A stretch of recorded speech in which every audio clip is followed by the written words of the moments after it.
The two theorems that we examined in this video series were the remainder theorem and the factor theorem. And I want to take this time to just go over the differences between the two. Because in both theorems, you have to perform synthetic division. The difference is, what does the answer mean? For our factor theorem, and this is where we focus for many of our examples, if we get a remainder of 0 when doing synthetic division, that tells us the binomial is a factor. That's the key of the factor theorem.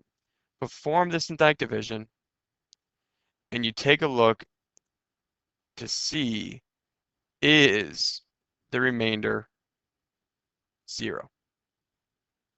If it is, you have a factor. If you don't, then your binomial is not a factor. With the remainder theorem, you still perform synthetic division. It's just now we learn the remainder represents something else.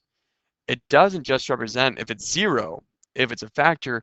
We find out as well that that remainder represents the value as if we were evaluating that function for the specific x value. Our remainder is our solution.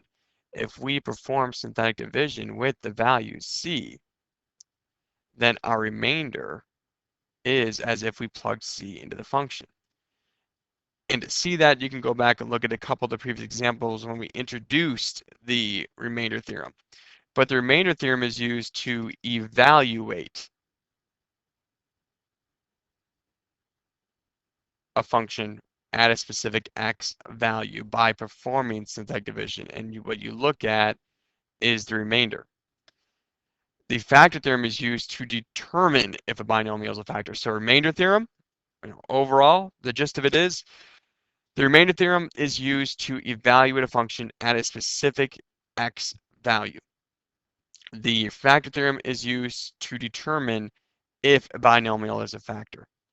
If the remainder is 0, you have a factor. The remainder here represents the solution that we're looking for when using the factor theorem. I hope this clarifies the difference between the two, and just go ahead and start the assignment.